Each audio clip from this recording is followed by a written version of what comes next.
We begin with a Vedic prayer, which is from which is normally sung at the beginning of Medha Suktam. Om Yas Chandasam Rishabho Vishwarupah Chandobhyodhyamritat Sambabhuva Samendro Medhaya Spranotu Amrutasya Devadharano Bhuyasam Shariram Me Vicharshanam Jiva Me Madhumattama Karnabhyam Bhuri Vishruvam Brahmana Koshosi Medhaya Pihitah Shrutam Me Gopaya Om Shanti Shanti Shanti. So this is the Vedic Sukta, the introduction to the Medha Suktam. Before Medha Suktam, every Veda, as you all know, has a Shanti mantra. So this Shanti mantra occurs before any of the verses that you recite from a particular Veda. So here, before we discuss Saraswati as she is described in the Vedas, because Vedas are the oldest among the extant scriptures. We have various conceptions of Mother Saraswati, which we get in the Puranas, but now we will restrict ourselves before we discuss Sri Ma Sarada Devi as a form of Saraswati or Saraswati herself, as Sri Ramakrishna has described her. But before that, we'll try to find out what is the concept of the deity mother as she appears in the Rig Veda, in the Vedas. So here the first Shanti mantra says, may he or it. Actually, the Lord cannot be described as he or she. So the Lord of all, may the Lord of all, who is eminent among the Vedas and even superior to the nectar contained in them.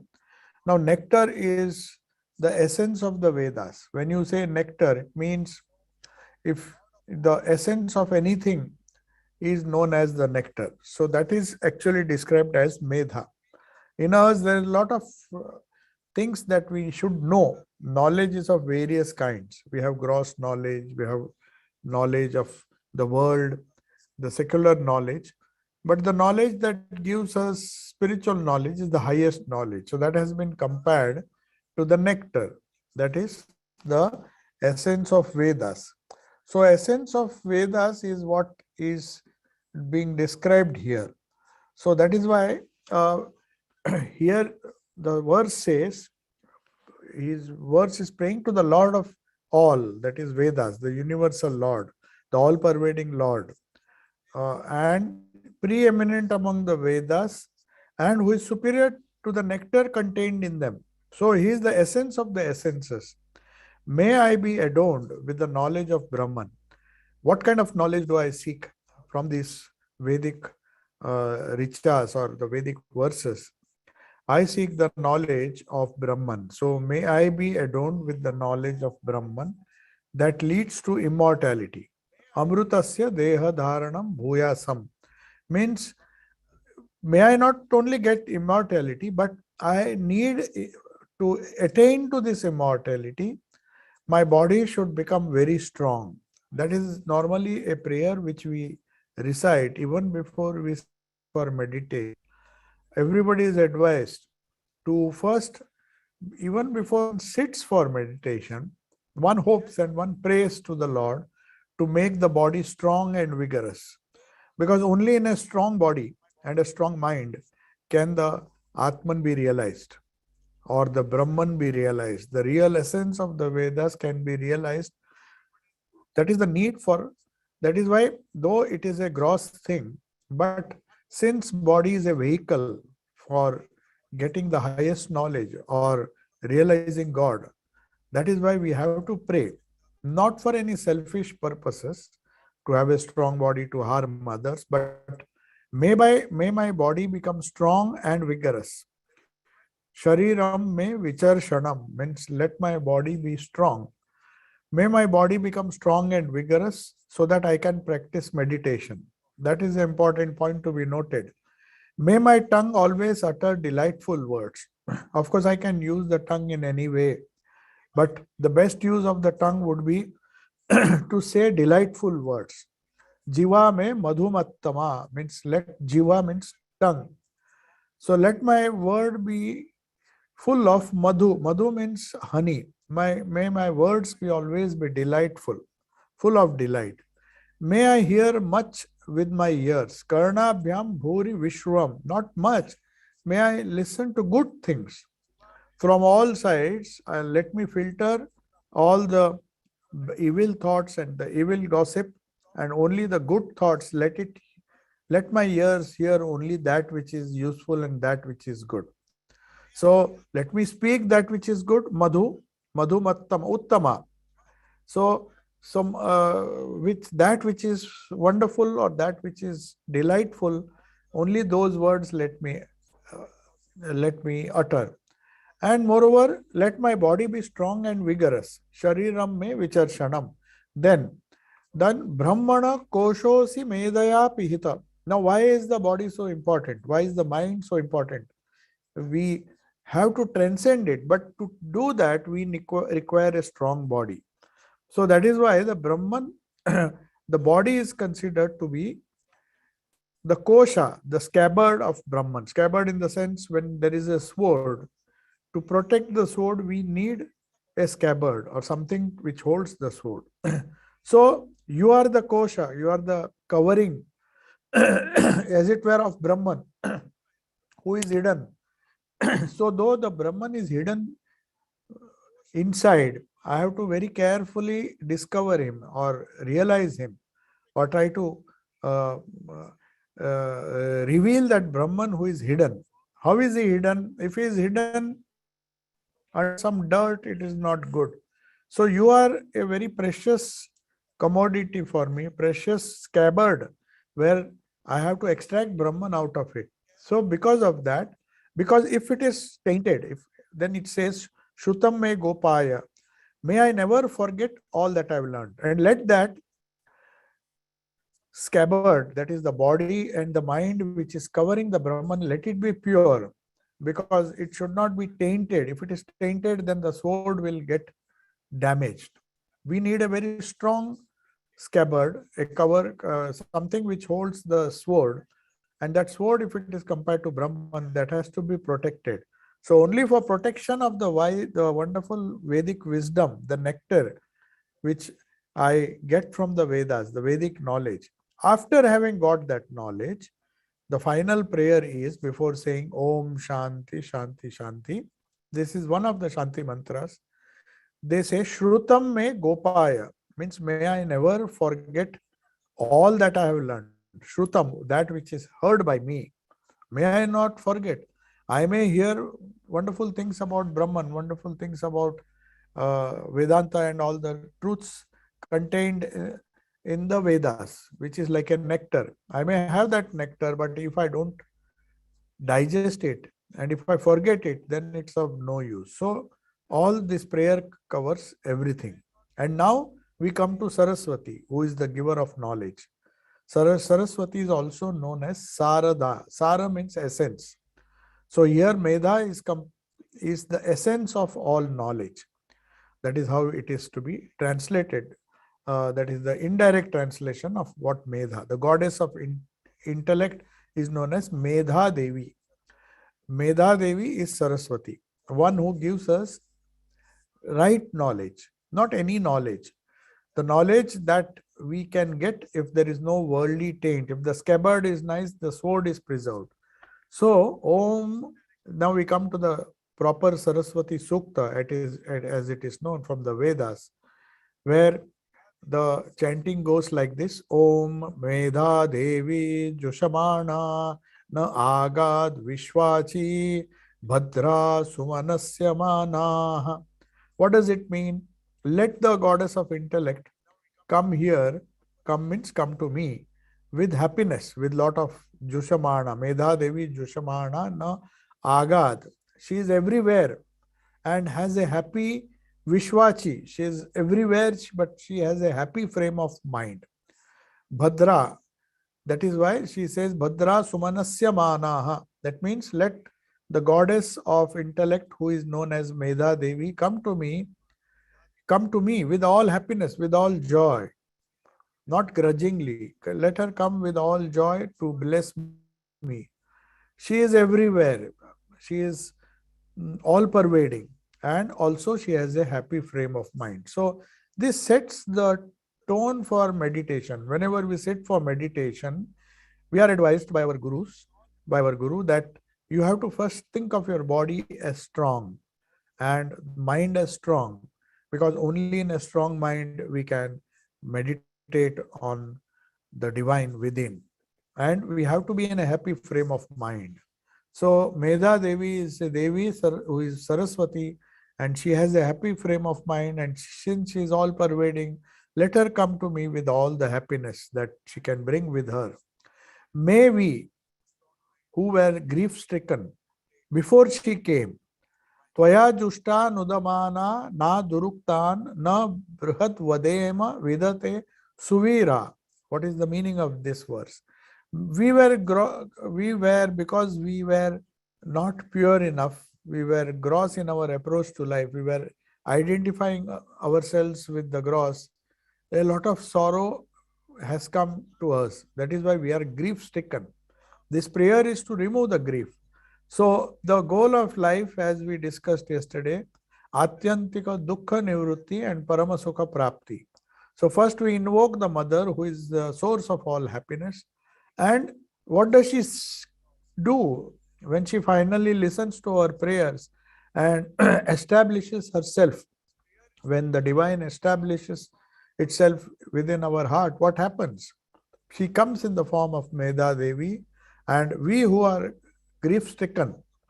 So all the mantras that we chant, even when you get diksha, when you get initiation, you will find that the main essence of all the mantras, whether it is Gayatri Mantra or Medha Suktam, even we will have the Medha Gayatri at the end of this Medha Suktam, which is dedicated to Saraswati. The main purpose of all our japa, all our sadhana, in fact, whether you follow Jnana Yoga, Bhakti Yoga, or any other yoga, the essence of mantra is removal of sorrow and establishment of happiness. That is what this sukta is telling us. Let the goddess of intellect, Medha Devi, Joshamana, Agad, Vishwachi, Bhadra, Sumanasya Manaha, let that goddess of intellect come with all the happiness. Let her bring all the joy to my heart.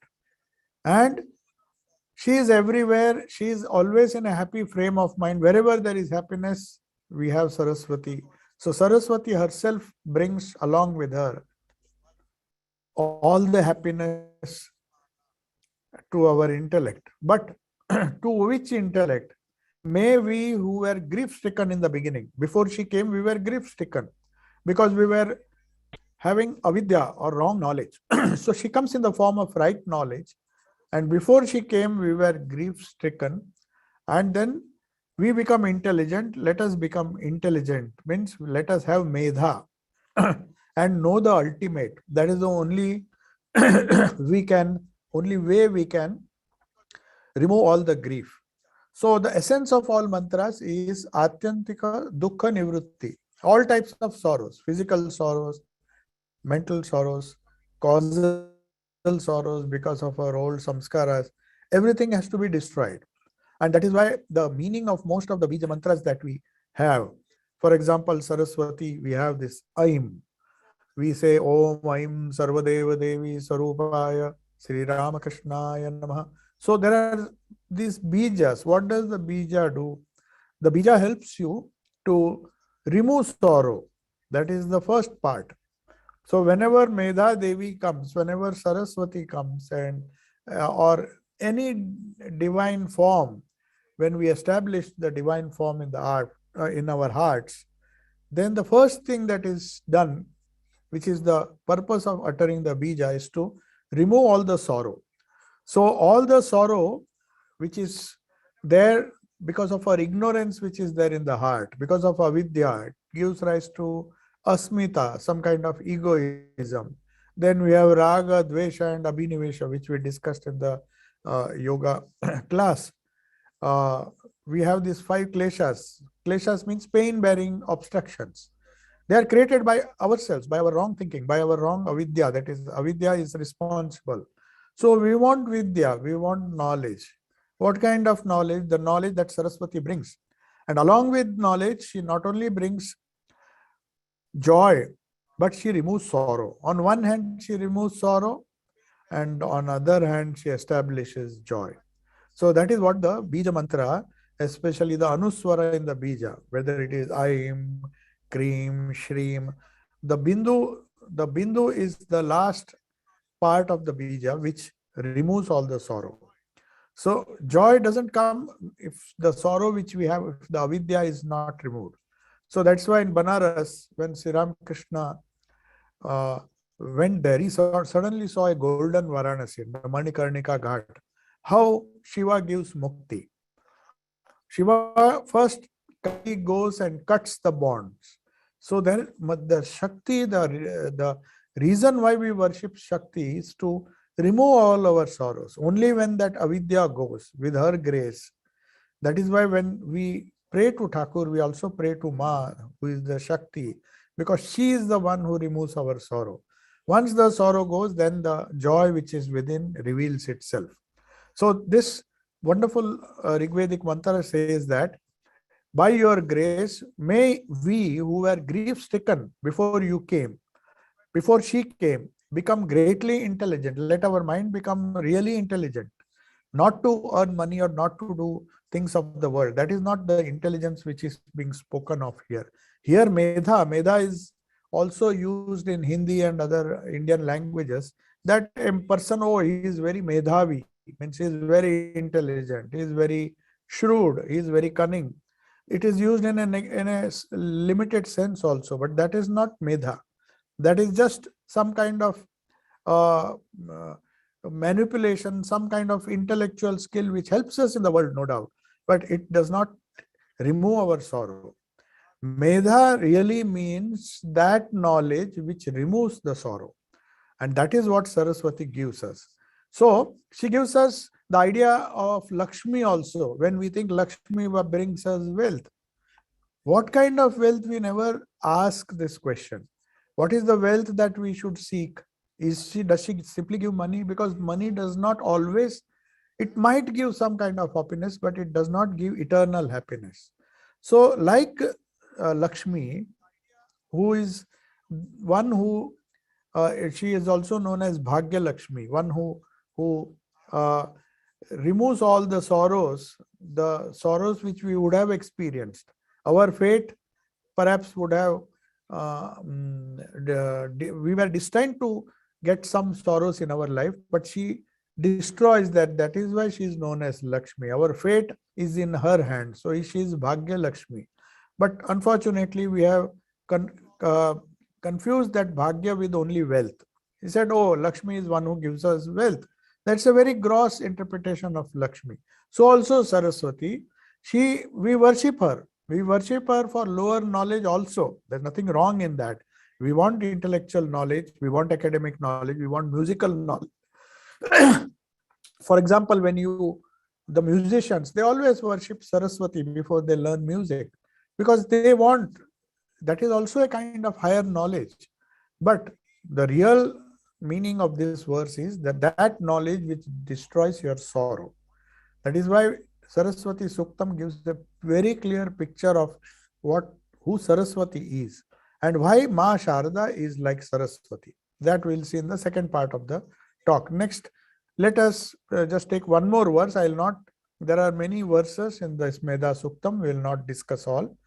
Medham me Indro dadatu medham Devi Saraswati medham me Ashwina ubhau vadattam pushkarash rajaha. Means this is just trying to say that the different gods in the Vedic age, there were different gods. There was Indra, who is supposed to be performing certain functions. So it is just a type of praise, trying to praise God in his various forms, as we do in the Vishwarup Darshan.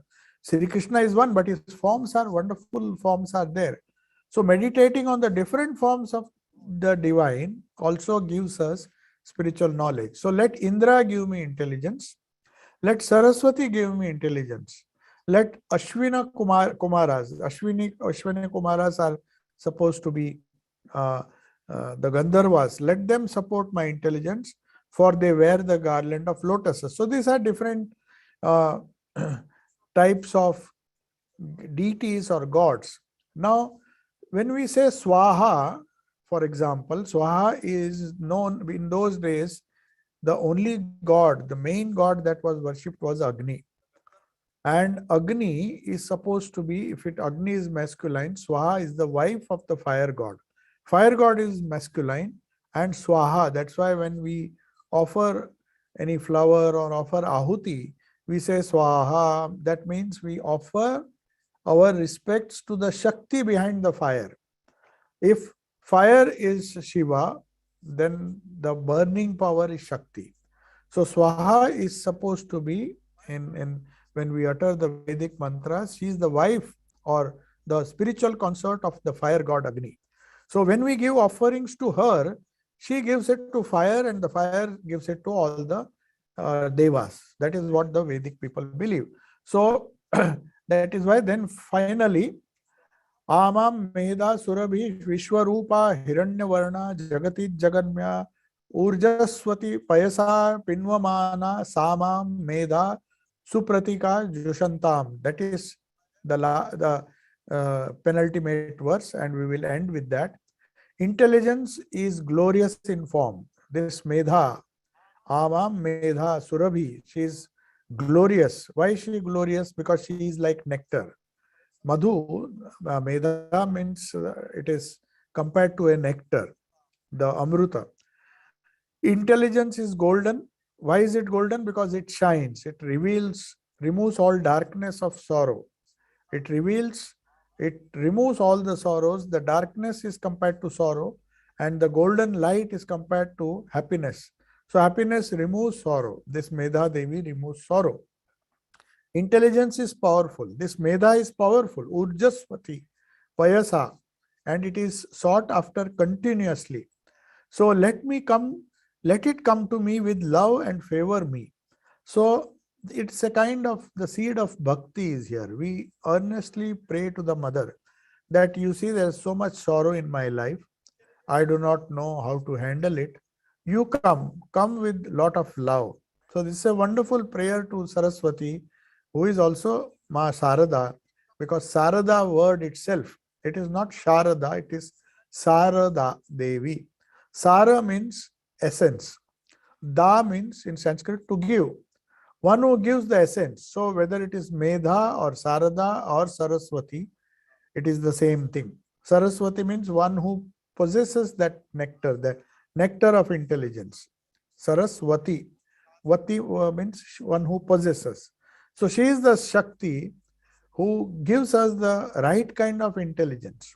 The intelligence to know Brahman, the intelligence to remove sorrow. That is real intelligence. Not the intelligence with which we the lower intelligences are also necessary, skills are necessary to earn a living, to make the body strong. That is, Vedas never deny that. We need a strong body. For that we need a kind of livelihood which can sustain us, not beyond that. Otherwise wealth becomes a curse, everything becomes a curse. So the body and the mind should be strong enough so that we can realize the goal of life, to realize the Brahman. So it is like a scabbard which holds a big sword. So to protect the sword, the scabbard should be strong. It has to be very strong, because if that is weak, the sword will be damaged. So we have to carefully protect our body, make it strong, make the mind strong.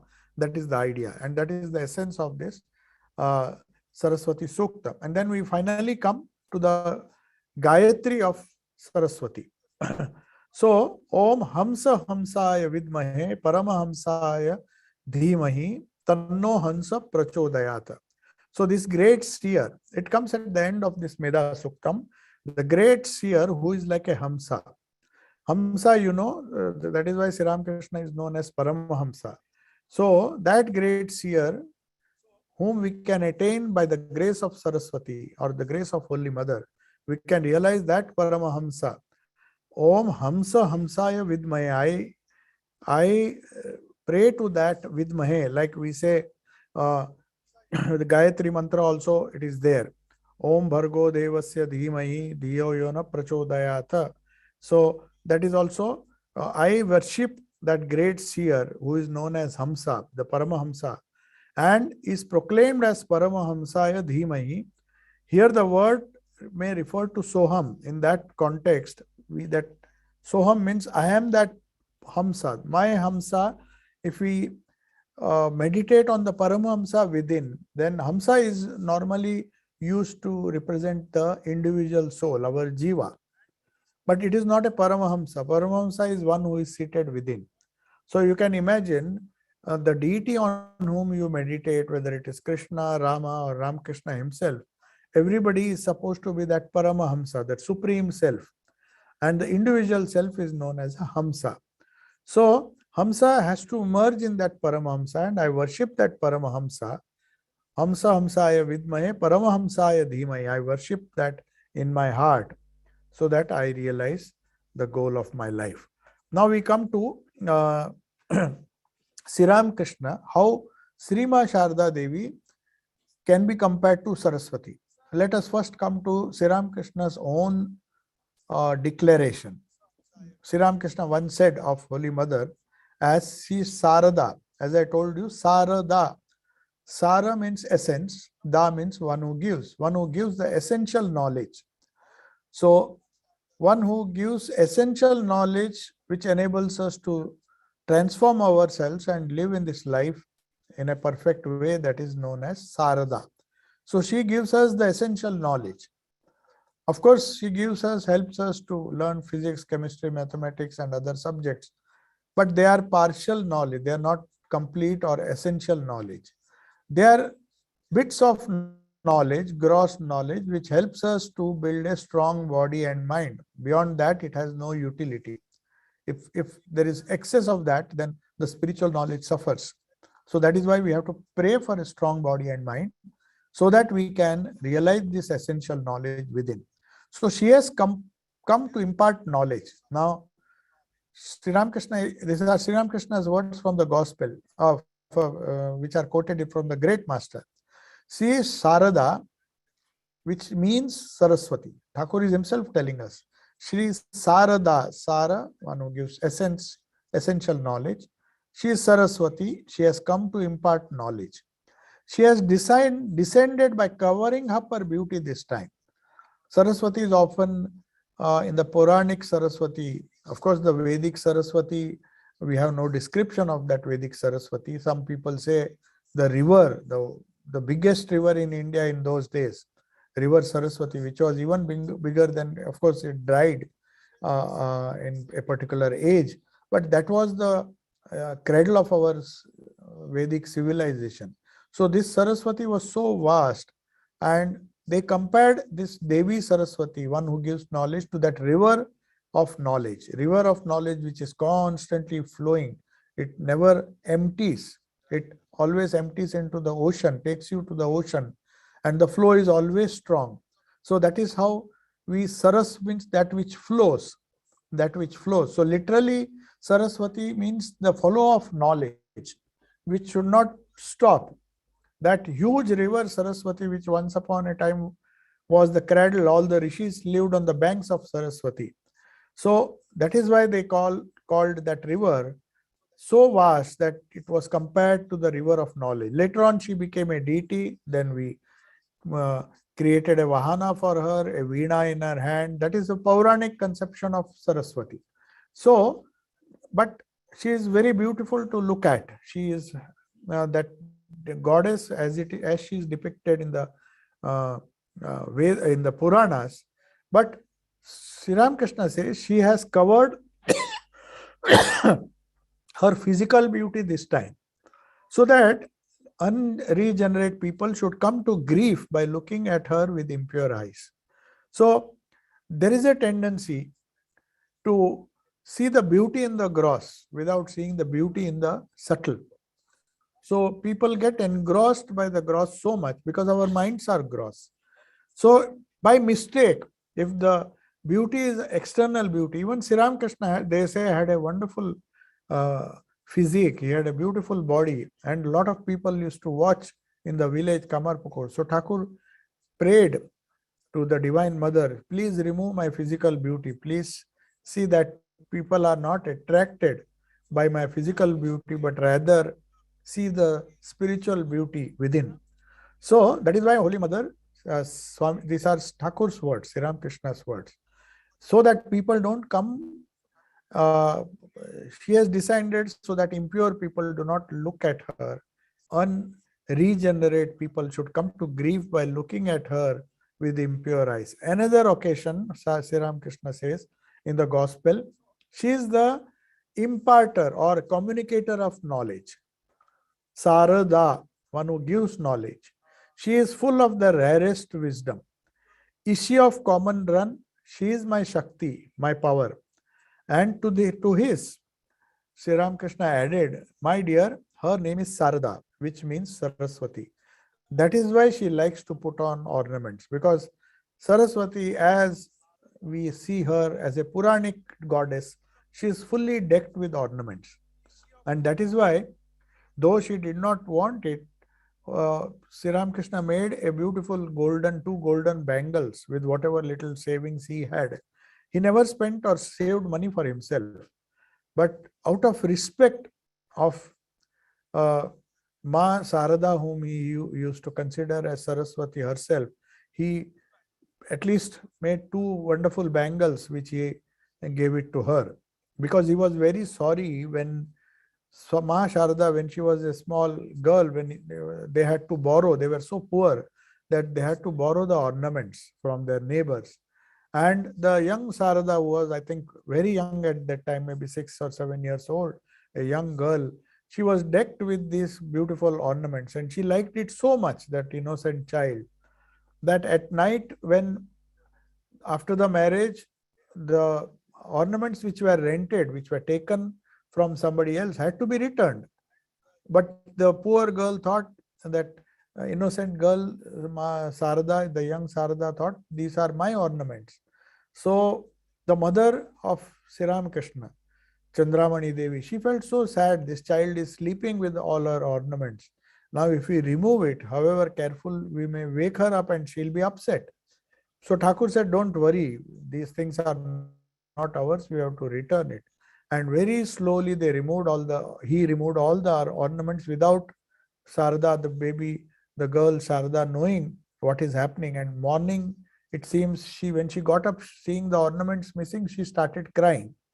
So that is why Sri Krishna says, because she is Sarada herself, she is Saraswati herself, she likes to be decked with ornaments. But of course, in this incarnation, because Sri Krishna was the king of renouncers, obviously Ma Sarada would not be wearing all these things. Even the golden bangles which she used to wear, that was because Sri Krishna literally forced her. And after she became a widow, she was, according to the Indian custom, she was about to remove that. And then Sri Krishna comes and says, where have I gone? I am still there. Why are you removing your bangles? You remove bangle if the husband is dead. I am not dead. I have just gone from one room to another.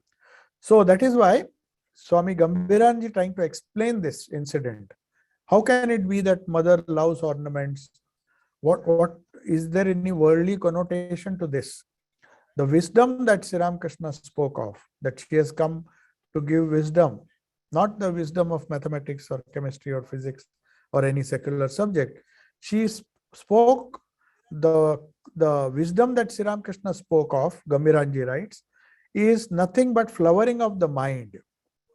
How the mind can be cultivated, how mind can flower naturally, so that it can have the life transforming vision of the divinity within. This awakening of the higher consciousness As Sri Ramakrishna said, Tomader Chaitanya Hok. May all, that is the highest blessing Ma Sarada or Saraswati can give us. Let your higher consciousness be awakened. So there is nothing gross about her. That point we have to remember when we perform all the puja. In fact, the puja, all the pujas that we do, if we see, the rituals form the secondary part. Rituals are because unfortunately our minds are so gross, so we need all the paraphernalia. Otherwise, we think, because our minds are gross, our minds are so attached to the ornaments, so we deck the God. God doesn't require. Sri Ramakrishna scolded Mathur Babu when he got angry when somebody stole the jewels from Radhakanta temple. He said, what kind of God you are? You cannot even prevent your ornaments from being stolen. So Thakur said, what sort of mad language you are speaking? You are speaking like a madman. Do you think your God needs these ornaments? They are like dust to him. He who owns the whole universe. What can you offer to him? So all this paraphernalia, all the things, the puja and the figure, the things that we eat, it's all just for our gross body to satisfy our small desires. Anyway, we are going to eat, but let it sanctify it and eat that stuff. That's the only benefit. It's not that the goddess will be displeased if we don't offer. So that is what Sri Ramakrishna meant, that she has come to give knowledge, not the knowledge of the rituals and all the other gross things, because the very purpose of these rituals is, since we cannot think better, since we cannot, our attachment to the gross things is so strong, we begin with that kind of puja.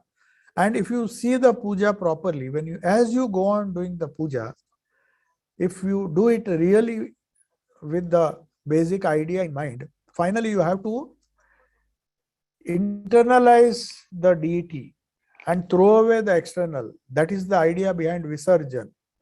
The Visarjan of the Murti is so nicely decorated, with ornaments and all those things. Though it may be artificial, but still, we spend thousands of rupees to make a Durga or Saraswati. Saraswati Puja also, after we do, we immerse it in water. What is the meaning or significance of that? That all these things, gross things, Mother does not require, nor does she possess.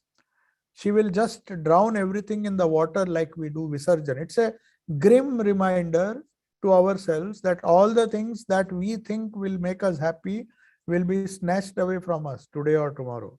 So that is the essential significance of this Saraswati Puja, or any puja for that matter. So here Sri Ramakrishna is saying her purpose of Sharda Devi as Saraswati, she came to give a kind of knowledge.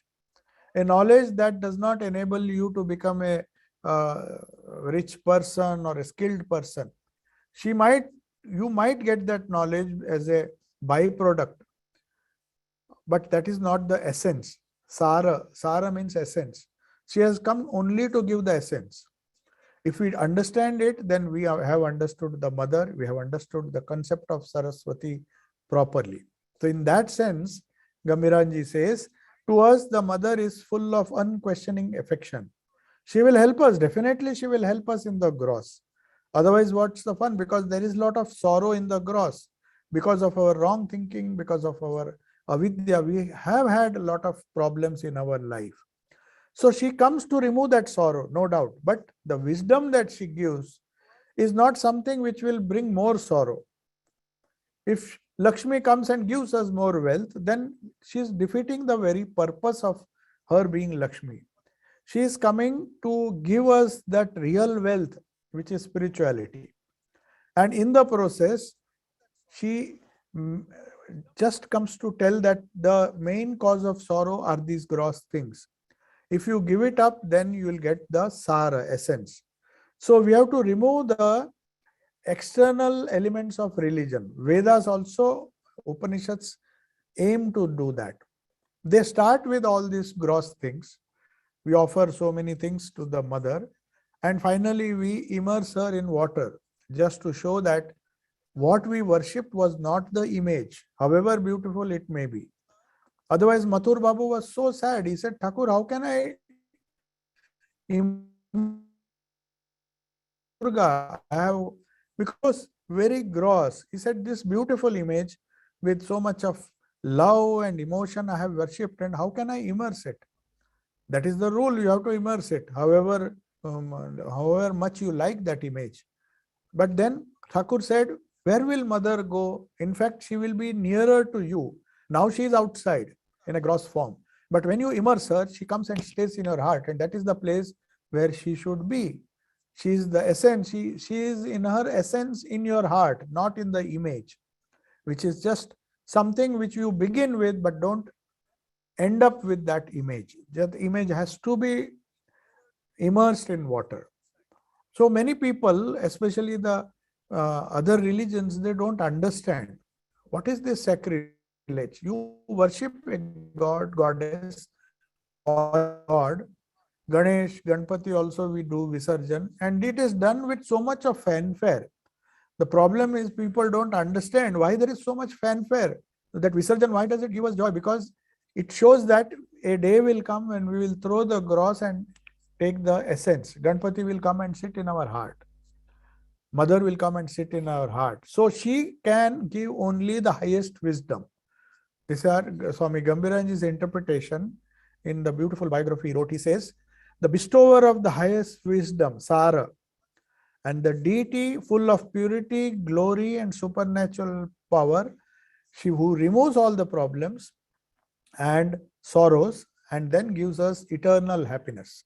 So then we find there is another beautiful book by one of our intimate disciples who is known as Swami Sarada Devi, Gopesh Maharaj. I had the fortune to see him in Vrindavan.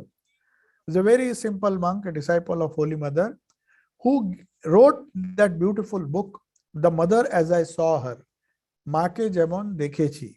That's a beautiful book he wrote. And you see how Mother tested him.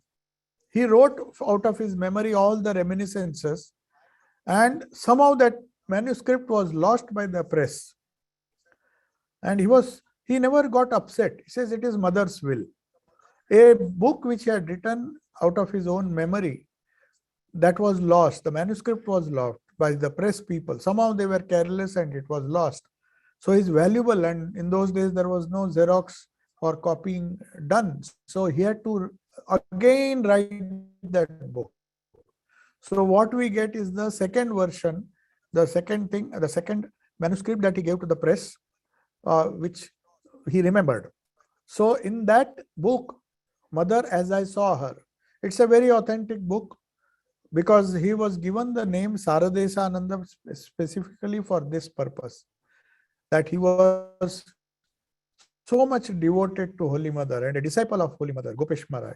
So he cites two instances in which he was the witness, where Holy Mother is seen as Ma Saraswati. One day, on Panchami day, that is Vasanta Panchami, today's day, which is auspicious for the worship of Saraswati Puja, is held on Vasanta Panchami day.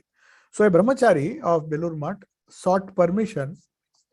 See, before doing puja, the manager or the head of Belur Math, you have to go to President Maharaj and take his blessings that I will be doing puja today. You please give me permission.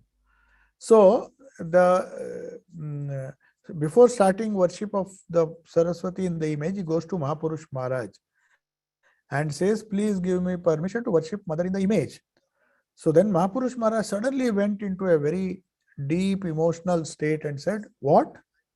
The mother herself, the mother Sri Sarada Devi herself is Saraswati. It is through her grace alone that we have the worship of her at the Math. It is she alone who by her grace removes our ignorance and bestows knowledge and devotion. And then he says, Jai Ma, Jai Ma. He says, hail to the mother, hail to the mother.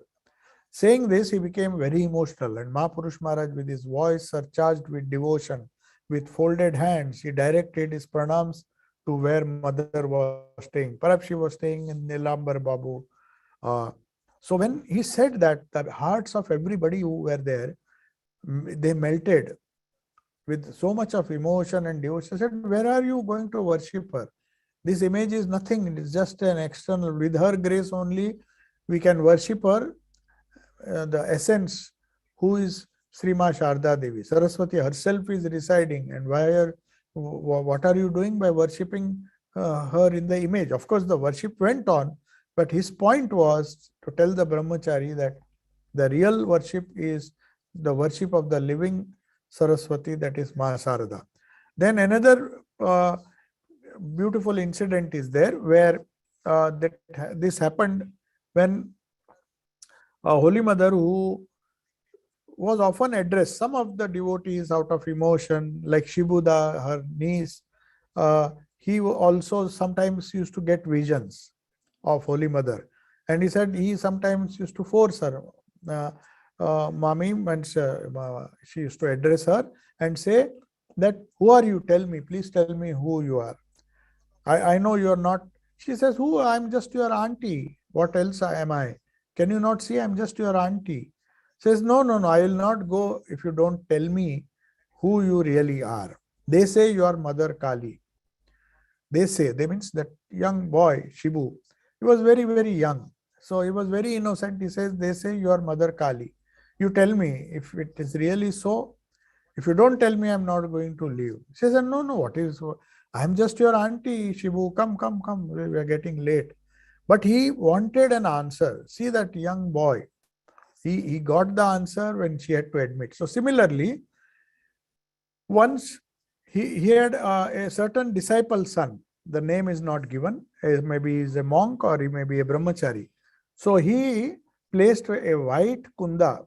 Kunda means that's a special flower which Saraswati likes. Ya kundendu tusharahara davala means one who is wearing a garland of kunda flowers which are absolutely white.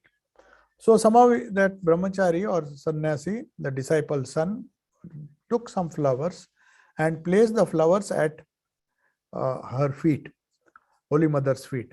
As soon as the white flowers touched her feet, she felt a unique wave of joy in her heart, as if the flower was laughing, spreading a wonderful beauty all around. And he felt, not she, as soon as he touched Holy Mother's feet, and she was very much pleased and looking at him with lot of joy. And the brahmachari or the disciple's son who worshipped felt that the flower started laughing. It was a strange vision and spreading its beauty all around. Everywhere you could see the beauty and the fragrance and the flower, as it were, the flower itself is smiling. Now understanding came to him. Suddenly he remembered that this was because the kunda flower is a great favorite of goddess Saraswati. At that time he had not even heard somebody mentioning or Sri Ramakrishna's, because these were not published, that Sri Ramakrishna had once mentioned that she is Saraswati herself. This was not known to the disciple son or the brahmachari or sannyasi. But when he felt that, later on he tallied his experience and then he said, perhaps yes, because I offered this kunda flower, the white flower which is dear to Saraswati, she felt joy and even I felt that strange, that wonderful spiritual experience. So Saras literally means, the word Saraswati means one which shines. So that which shines, that is Sattva. So Saraswati is normally portrayed in the Puranas as a goddess with snow white goddess. Her complexion is snow white and with white garments. She always wears white dress with white background. Everything is white. Everything associated with white is associated with purity. So you will find this description in the Puranas, and it applies to Holy Mother. She also, in her life, she never wore any other cloth than white cloth. So that is another example which we can see how Ma Sarada Devi literally, in a gross way, also fulfilled that requirement. Saraswati, the Puranic Saraswati is full of, we are talking of the external features of Saraswati, not the internal feature, that is to give essence of knowledge. Then Saraswati, like if you see the image of Saraswati, there is a Japamala in one of her 4 hands. She has 4 hands, one is Japa. And like Saraswati, Holy Mother always used to do Japa. She used to say that at least you have to repeat 15,000 times, if not more. She herself did much more than that, but she used to say that Japat Siddhi, So through japa alone, you can reach the goal of life. So later on, we will find that there are many other features which we can see, which are common with the concept of Saraswati as you find it in the Puranas. We began with the Vedic concept of Saraswati, and as she, like Medha Devi, gives us knowledge, gives us the right knowledge, the knowledge to distinguish between the right and the wrong, the temporary and the permanent, and realize the permanent or the divinity which is within. So that is the role of Saraswati. So we have almost come to the end of the time which was allotted. It's almost 4 o'clock now. So I will take your leave. I'm very happy that uh, some of our devotees have organized some Saraswati Puja and let the spirit of Saraswati, which Sri Ma Sarada Devi showed in her own life. She was the personification of Saraswati, as it were. May that inspire us, remove our sorrows, whatever sorrows we have, physical, mental, causal, spirit, the sorrows of samskaras, the evil samskaras. So all those things can be removed by the grace of Saraswati, who inspiring the spiritual knowledge in our heart. When we meditate on the Ishta, it is Saraswati in the form of Sarada Devi, the Shakti of the avatar of this age, who comes and first removes the sorrow. And then Shiva, as in Banaras, they say, Kali removes the knots of the heart, removes the sorrow, and Shiva utters the Taraka mantra and gives mukti, liberation to everybody who dies in Banaras. So that is what Sri Krishna and his spiritual consort Ma Sharda Devi came to do and accomplish. So once again, I invoke the blessings of Sri Ma Sarada Devi, who was Saraswati herself on this auspicious day of Vasanta Panchami, and so that she blesses all of us onward in our spiritual path. Om Shanti, Shanti, Shanti, Hari Om Tat Sat. Sri Ramakrishna Arpanamastu.